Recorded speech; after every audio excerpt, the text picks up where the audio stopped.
Hello, ladies and gentlemen. Welcome to the Robin's Nest. We're going to do something a little different. I'm not going to go into everything about motorsports that happened this weekend. I think all the bullet points have basically been covered by everybody else. So what I'm going to do today instead is, sorry about that, moving the camera a little bit. What I'm going to do today is tell my story. This is something my wife has been telling me that I need to do. There's been a lot of things that's been happening lately. A lot of things that most people would potentially just gloss over and say, those are just random things that have happened. But I don't view it that way, and I think it's, there's been signs as of late, that I needed to do something like this, and I'm gonna tell my story. I don't know how interesting it's going to be, or it may be like nails on a chalkboard. It may be, I don't know, like watching paint dry. But if you're going through something, I would highly recommend sitting through and listening to it, because I've had certainly a lot of things that's happened in my life, and it's brought me to a point. It's brought me someplace where I never thought that I would be, spiritually speaking. And so I don't know. We're just going to put it out there. I'm just going to talk about everything that's happened throughout my life.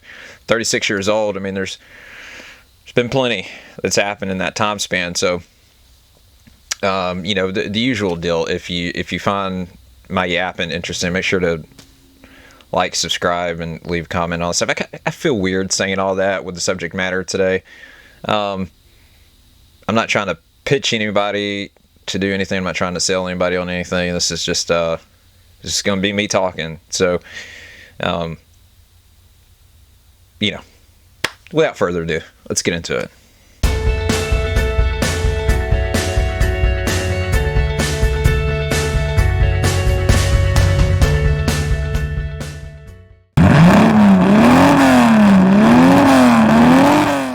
All right, so I was born in Savannah, Georgia, 1989. My dad was military, and that's another thing too. I want to go through this because a lot of people have asked me questions about me and where I'm from and things like that, and so we'll kill two birds with one stone. I was born in Georgia, Savannah. Dad was in the military. He was Army, and so we left Georgia. We went to Germany, and I don't remember much about Germany, to be fair with you. I was young. I was really, really young. I think we were there when the Berlin Wall fell, actually. I'm pretty sure we were. And I know my dad's got a chunk of that somewhere, which is pretty cool. But I don't remember really. What I do remember is it was really cold. Snowed quite a bit. I remember there was at one point, I'm assuming, it was Christmas, because there was a guy, a soldier that was dressed up like Santa, and he rode around the base in the back of a Humvee. Why I remember that, I don't know, but I do. And so we left Germany, and we went to El Paso, Texas. Now that I remember a lot, and I remember it being really, really hot. And we lived right off base, and so the housing that we lived in was essentially apartments. It was like an apartment complex, like single-story apartment complexes, and they were sectioned off into like little blocks. It looked like suburbs, basically. Is the best way to describe it. And I remember being terrified because the Blue Angels were stationed out of there, and they would take off basically every day, and they would go straight over the apartment complex, and I would be terrified when I was a kid because of that noise. So I would run inside the house and like get behind the couch and like hold my ears because it was so loud. Which, I mean, I don't know if it actually was loud or not. I was a kid. A lot of crazy things happened in El Paso. A lot of crazy kid stuff. I stepped on a nail that went basically all the way through my foot. My neighbors, they were doing some work or something, and they had some 2x4s laying out in their parking deck. I played with their kid all the time, and so we were running around their car, and I stepped on this piece of wood, and as soon as I did, I felt something pinch me. I was like, dang, that hurt. What is that? And I looked down, and there's a flipping nail sticking through my foot. And so, had to go get that buttoned up. That was not fun. My little brother, the one who I posted about, I don't know if you saw the post the other day, who has MS. He's also highly allergic to insects. So he was, we were out in the yard and we were doing this stupid game where we'd roll through the yard down to the street, and he rolled into an ant bed, and yeah, that wasn't good. He got bit all over. My other brother got attacked by one of our neighbor's dogs. My oldest brother hit me in the face with a baseball bat. He didn't mean to. It was an accident. I walked up behind him when he was swinging, and I got hit in the face. Just wild stuff, man. And then we left El Paso and we moved to Alabama.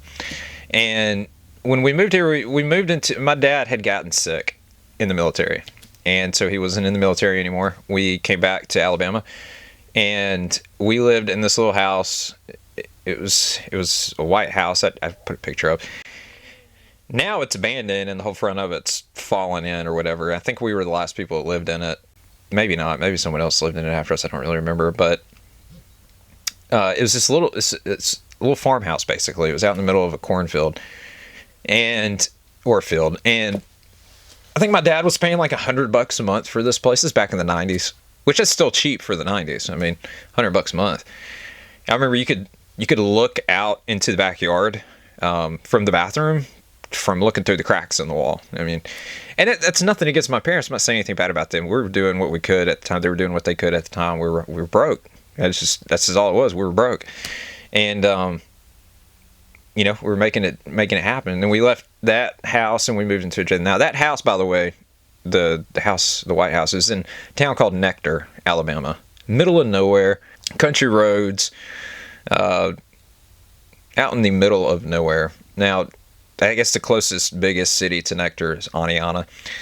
And man, it was crazy living out there. We had a go-kart, and the way the driveway was set up is like you'd come off the front porch and the driveway was like directly in front of you, but it turned to the left and it went towards the left-hand side of the yard. And then the yard was like just squared off. We had a fence around us separating us from the rest of the field.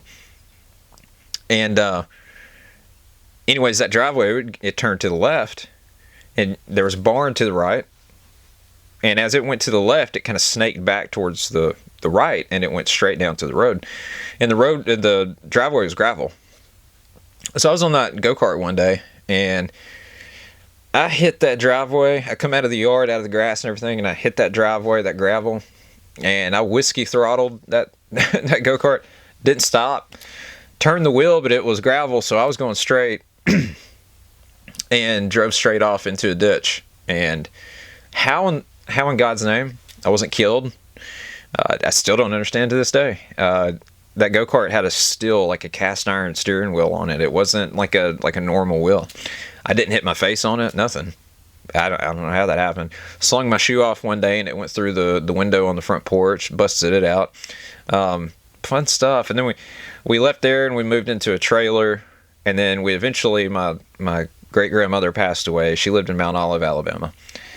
And when she passed away, we moved into her house. And that's where I spent most of my adolescence was there. And a lot of crazy stuff happened there too. When I was a teenager, I was a very emotional teenager. It was not I don't know. I didn't mature early. Let's just put it that way. I matured very, very late in life. And some would say, my wife would probably argue right now that I'm still not completely mature, but it took a long time. And in my family, mom and dad weren't Bible thumpers. Like, we didn't go to church every weekend. Yeah, they were Christians and everything. They believed in God and all that kind of stuff, and they taught us right from wrong and everything that you're supposed to do as a parent. But we just didn't go to church on a regular. Now, we went from time to time, here and there. When we lived in Nectar, we went to a church one time. I'll never forget. The preacher would walk up to people and he would touch them, and they would fall out on the floor and having a seizure and what have you. And he would say, that's the devil coming out of him. A lady fell out on the floor throwing up one day, and he said, that's Satan coming out of her. And we only went to that church like once or twice. If you believe in that kind of thing, it's fine. It's whatever. It's just, it was different. And So, anyways, we lived in Mount Olive for a long time, and when I was a teenager, I had dated a girl, and we broke up, and I had gone to the doctor for something. I can't remember exactly what it was. I was under the weather or something, and they gave me, I can't remember the name of the medicine, but it was some sort of codeine, like cough syrup, and some sort of pill. And I remember sitting in my room and just downing that whole bottle of pills, and then I chased it with that codeine and overdosed, obviously. And like I said, I was 16 or 17 at this point, and that was on a Friday night. My oldest brother had came and picked me and my siblings up and took us out to I think either dinner. Yeah, it was dinner. So we went to a little pizza place in Gardendale, and I overdosed. And I don't remember anything really about that weekend. It was basically a blur. Now my mom and dad told me that I was talking complete nonsense and crazy stuff. I had apparently taken my glasses apart and broke them. And I can't see without my glasses, just to be clear. I'm completely blind without them. And so I was blind for a few days until we were able to go get me some more glasses. But, to this day, I don't even, looking back, it's like I don't even know, did I overdose deliberately? Because like I said, I had been dating a girl and we broke up, and I was an emotional basket case at that point in my life, outside of any relationship stuff. I don't know if I did that intentionally or if it was an accident. I honestly, I do not remember. I don't know if I was just wanting to get a buzz, because I was a teenager, and that's kind of the thing you want to do. But I just don't remember. But I survived. I know that, and they ended up not having to pump my stomach. Obviously, I survived, but they didn't have to pump my stomach or anything like that. And I spent like a full day, I think, at the hospital, But that whole weekend's a blur. Even like a couple of days or a couple of months or a couple of years after it, I can't remember what happened. And so anyways, my mom and dad, they ended up moving to a little town called Corner. And this was after all of us started getting older and started moving out. Now, I didn't move out. I stayed with my parents in their house because I was so nervous about moving out. I remember that. I'll never forget. I was so nervous about moving out. And so they moved to Corner, and my grandmother and my aunt bought the house that we were in, which was my great-grandmother's house, and they were going to remodel it and get it ready to sell. And so I was staying there for the time being until they were going to actually do that. That way that no one would mess with the house and someone would be staying there. Anyways, when I was living in that house in Mount Olive, there used to be a train trestle down the, probably about, I don't know, a mile and a half back off in the woods. Biggest wooden train trestle in the southeast at the time. It was massive, massive, massive bridge. They had stopped running the train down there and pulled up all the tracks. So you could drive down there, you could go down there. They didn't have it blocked off, and it was private property. I think Drummond Cole owned the property. And, they didn't have it blocked off, so you can go down there all you want.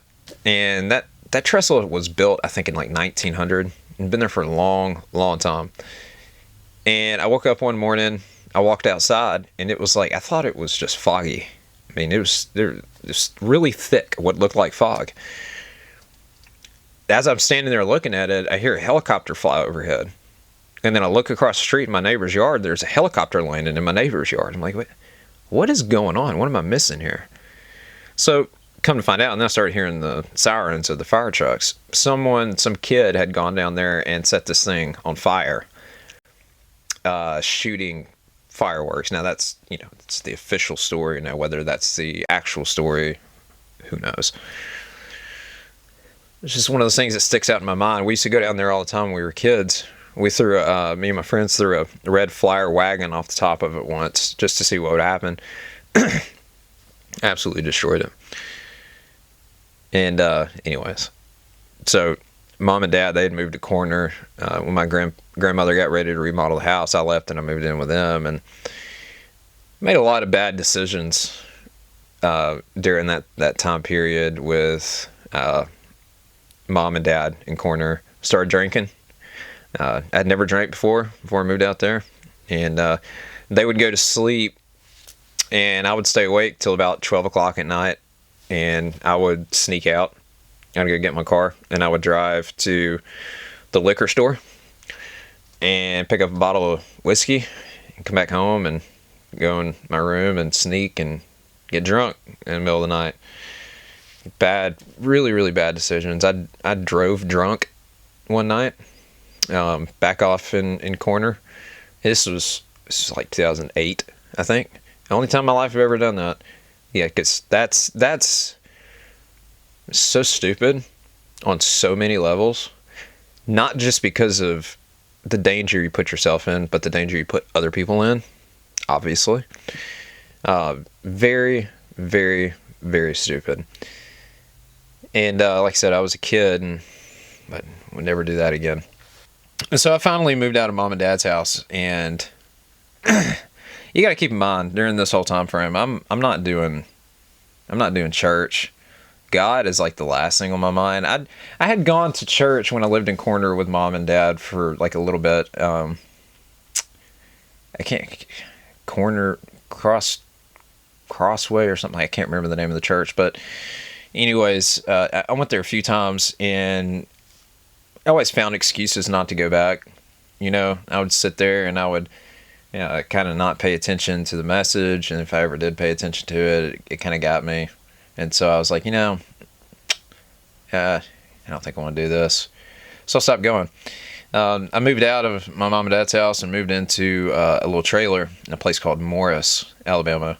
And this place, it was my grandfather. He owned 2 trailers. He lived in one, and his sister lived in the other. And he was moving, and she was schizophrenic. So she was being put in a facility to help her get that under control. So anyways, my brother and I moved into both those trailers. I moved into one, he moved into the other. And I was working at Dollar General at the time, and I met a girl. This is one of those things that haunted me for a long, long time. Met a girl named, her name was Brandy, and we hit it off, I guess. I needed help paying bills. I had an extra room in my trailer. She was trying to get out of her, I think she was living with her stepdaddy at the time, and she was wanting to get out on her own, and I don't know what was going on there, but I don't remember. But I just remember that I overheard her one day talking about that she was wanting to get out on her own. She couldn't really afford to, and I was like, hey, I got a spare bedroom, you just help me pay bills or whatever, and you can come stay. And so she did, and you're a single girl, a single dude living together. Sooner or later, you're going to become a thing, and that's what happened. And she was an atheist at this point in time, and that's not to say anything bad about her. I mean, that's just what she was. So she was an atheist, and I was not.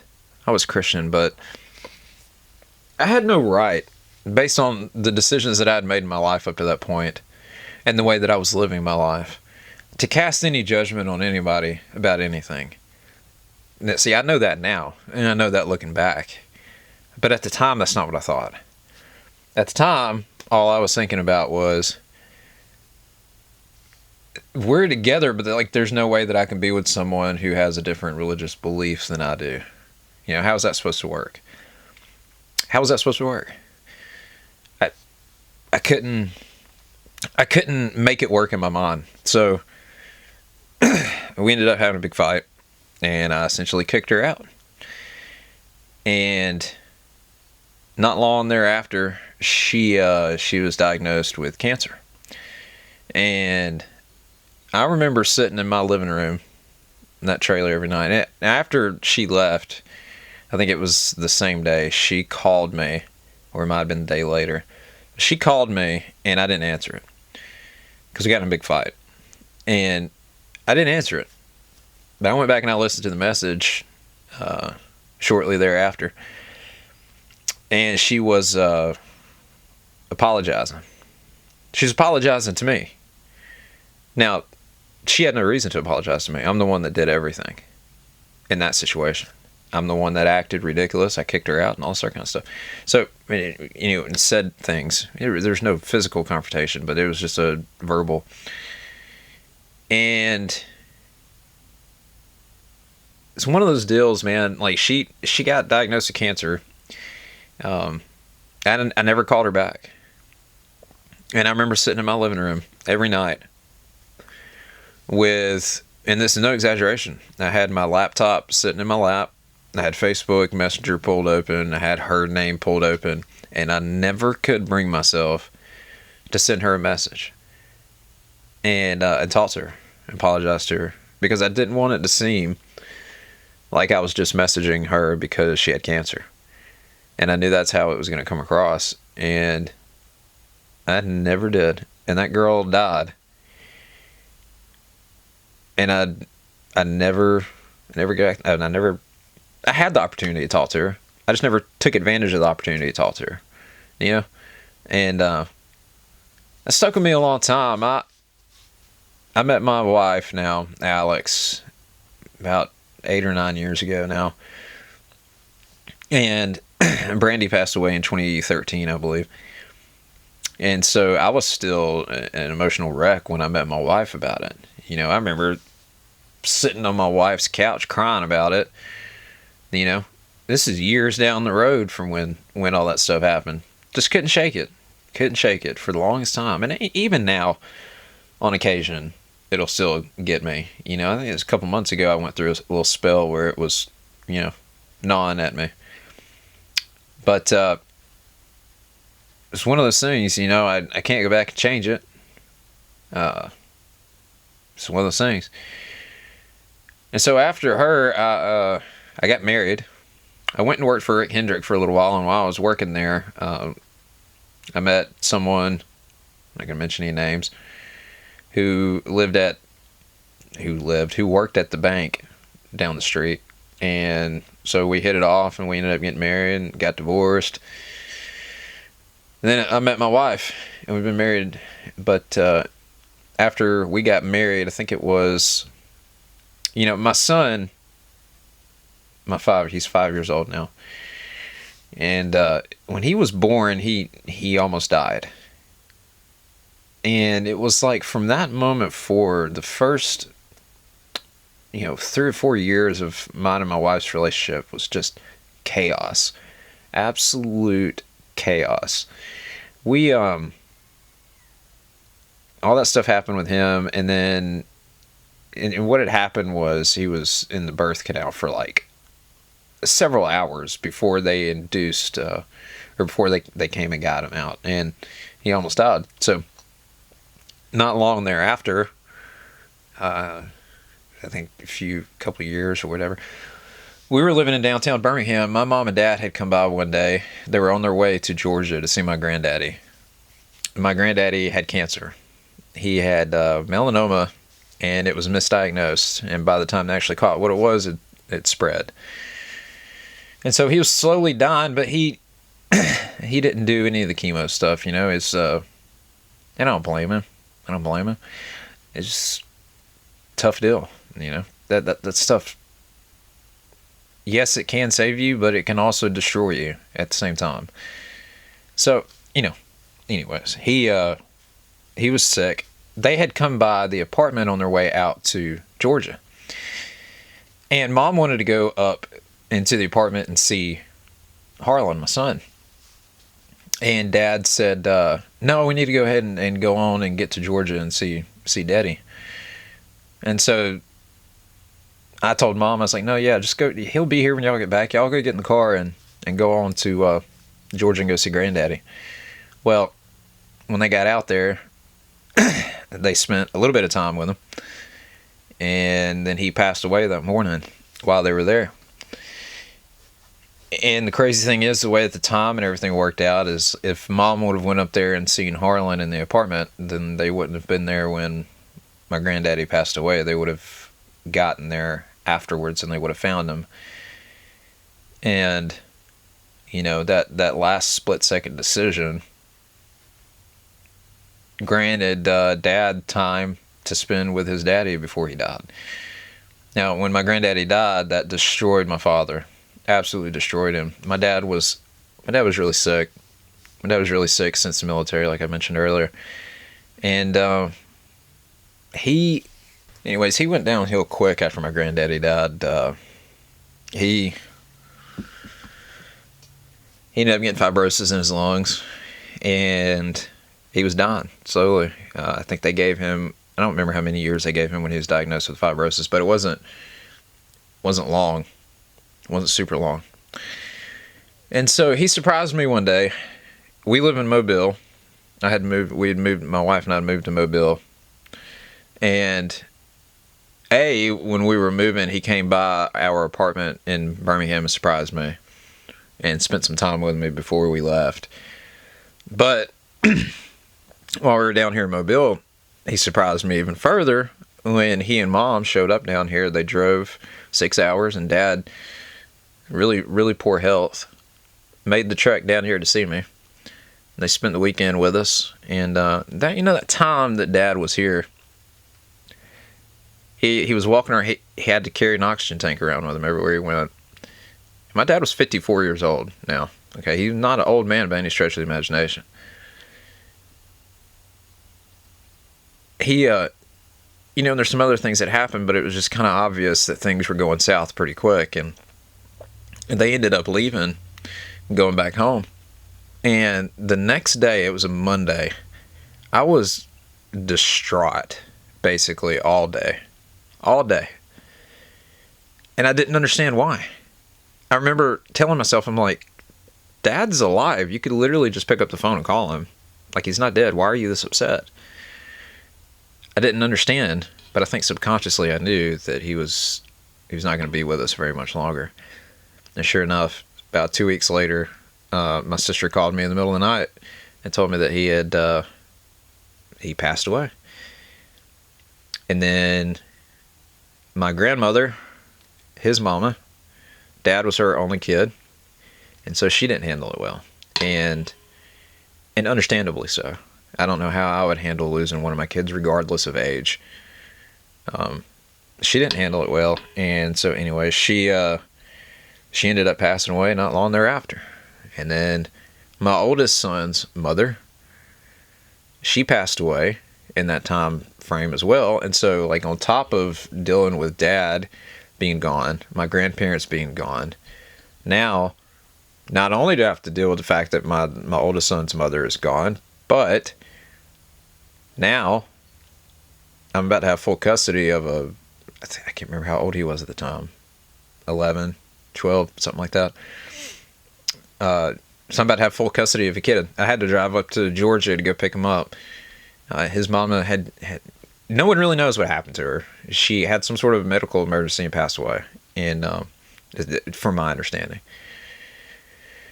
And so it was a whirlwind, and I went off the reservation.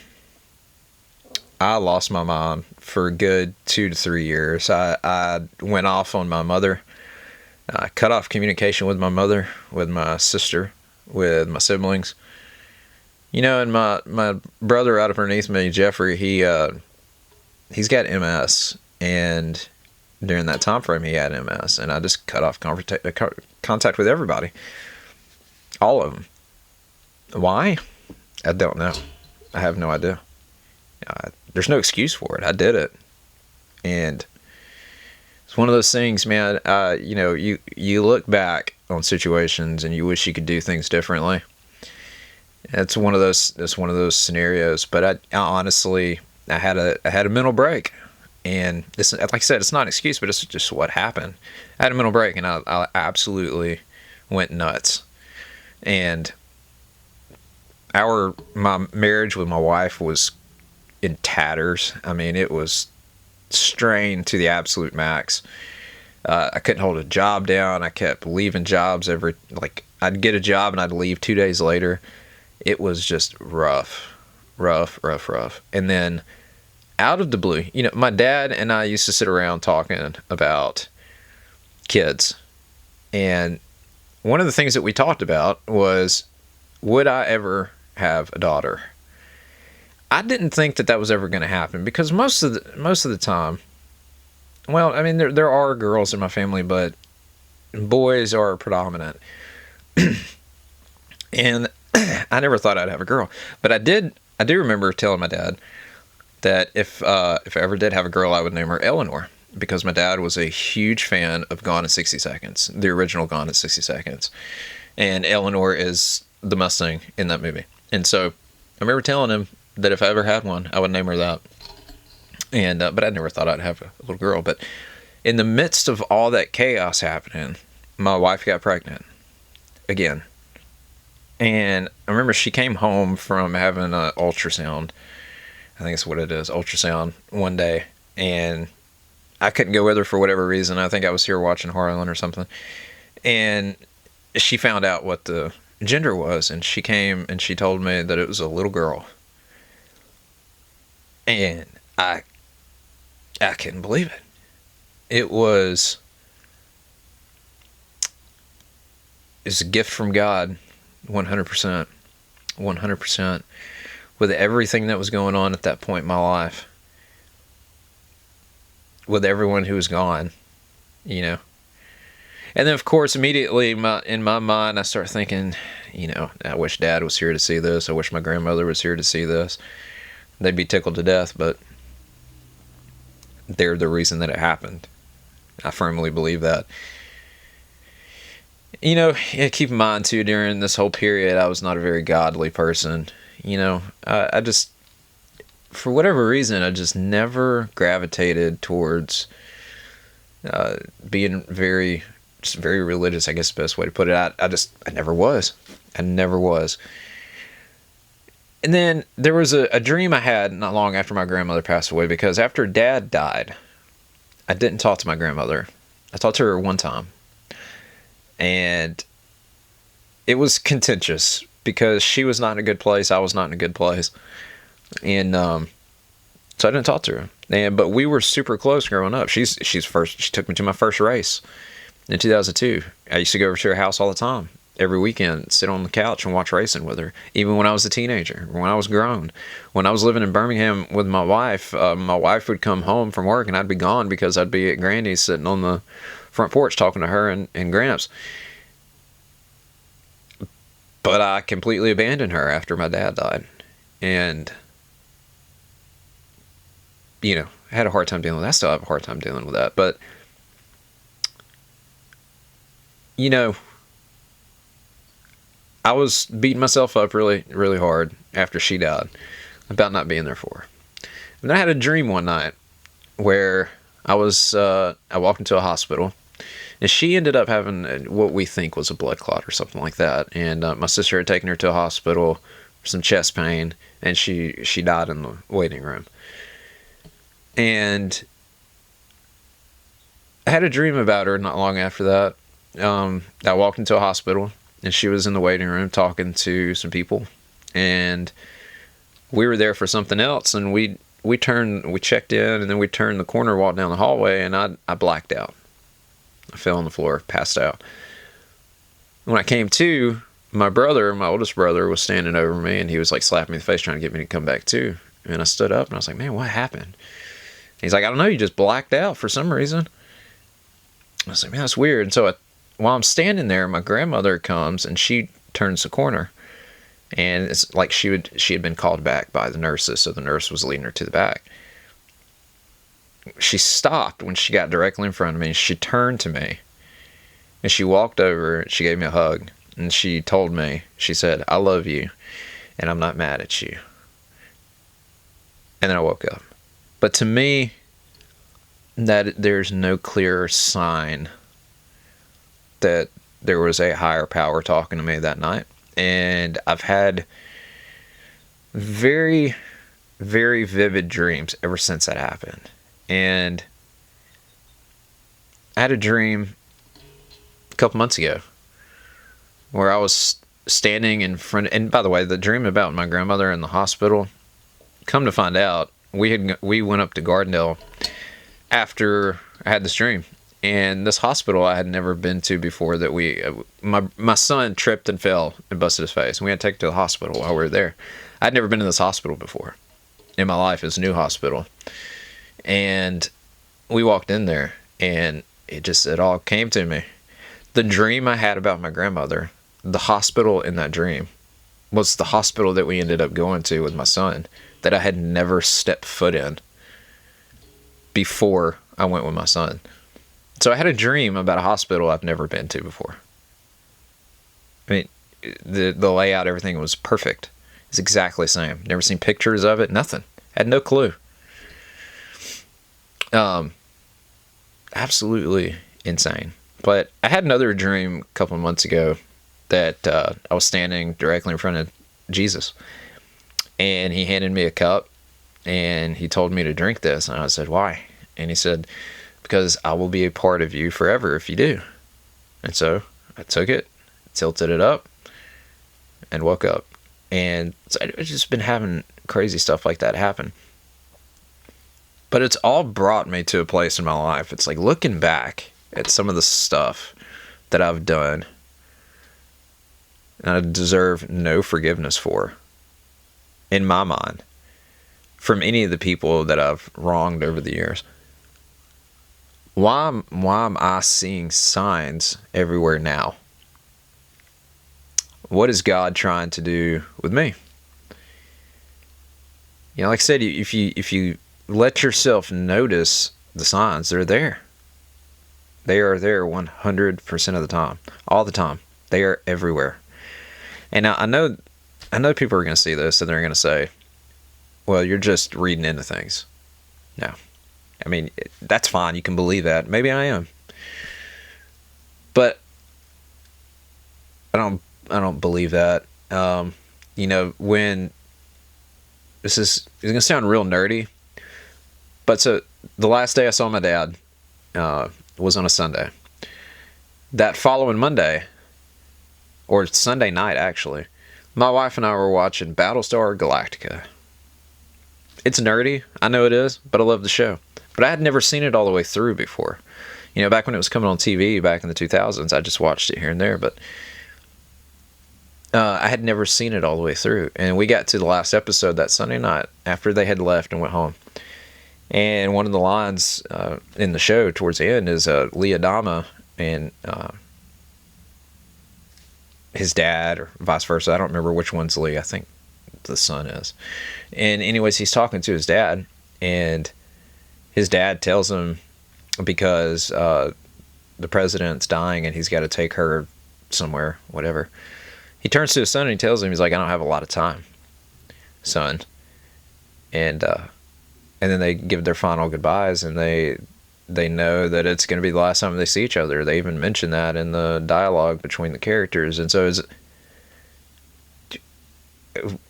why did I happen to watch that episode the night that my dad left for the last time? I would never see him again. You know, it's just stuff like that. Like, that was not intentional on my part. I didn't know what the heck was going to happen at the end of that show. No clue. Why did that happen? Like I said, you can chalk it up to whatever you want to chalk it up to. But I firmly believe that there are signs from a higher power.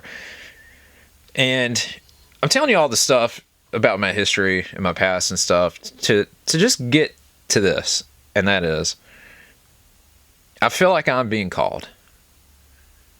I'm being called to do something bigger than this, bigger than making racing videos, bigger than running a parts store. And by bigger, I don't mean notoriety. I don't mean popularity. Is not a popularity contest for me. What I'm saying is bigger as in ministry, stuff like that, you know. And I think what I'm going to start doing moving forward is leaning kind of heavy on that kind of content in my videos. We'll still do racing stuff, but I want to spread the gospel as much as possible. I'm the last person that I would ever imagine would be chosen for something like that. But yeah, I can't ignore what I'm seeing. And I know there's several people throughout the Bible and stuff who were not squeaky clean, you know, that kind of thing. I don't know. I don't know what to tell you other than I feel called to do something bigger, and the calling's getting bigger and bigger. The more time goes on. I'll tell you another story that's kind of crazy. I was sitting here. This is my office, which is a trailer, but this is where we film. This is a lot of parts are in here. This is where I do photographs for everything that we have listed on eBay and all that kind of stuff. So I'm sitting here the other day and I'm recording a video, and when I get done recording the video, I reach up, I turn the camera off, I go over there and I turn the air conditioner off because I was getting ready to leave and lock the place up for the day. While I'm standing here, I hear someone walking up the steps of the front porch. And so I turned around because I was assuming it was my wife. She had heard that I was not talking anymore, so she was going to come inside. The door handle turned, and I watched it. I heard it. I literally had my eyes on it. I saw it turn. And the door never opened. So I'm standing there, and I don't hear anybody walk back down the steps. I'm just assuming it's my wife. She's, maybe the door had locked itself or something. It does that from time to time. So I went over there, and I pulled the curtain back, and there was no one there.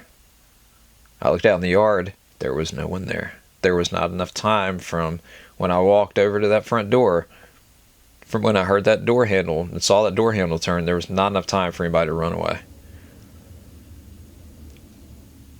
I can't explain it, but I don't, it's just one of those things. It's one of those things. It's obviously a message of some kind. What? I don't know what, but the good Lord is He's around us everywhere. You know what I mean? He is, and you can tell I don't talk about this stuff often because I'm having a hard time getting my point across, I feel like. But my point is that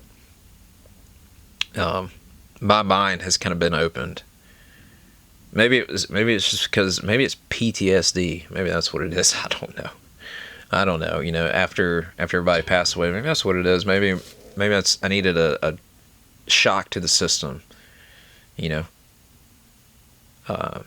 maybe, I don't know, but I just notice things now all the time, everywhere. I was had heard about a friend's wife passed away a little while back, not long back, but a few days or so back, month I think.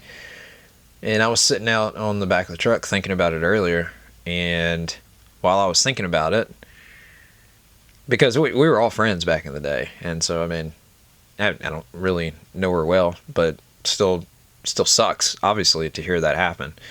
And so I'm sitting out there and I was thinking about it, and while I'm sitting there thinking about it, a moth came out of nowhere and landed right next to me on the tailgate of the truck and just sat there. And then the other day, we saw, when I was filming that video, we got done, and that stuff happened with the door and the handle or what have you.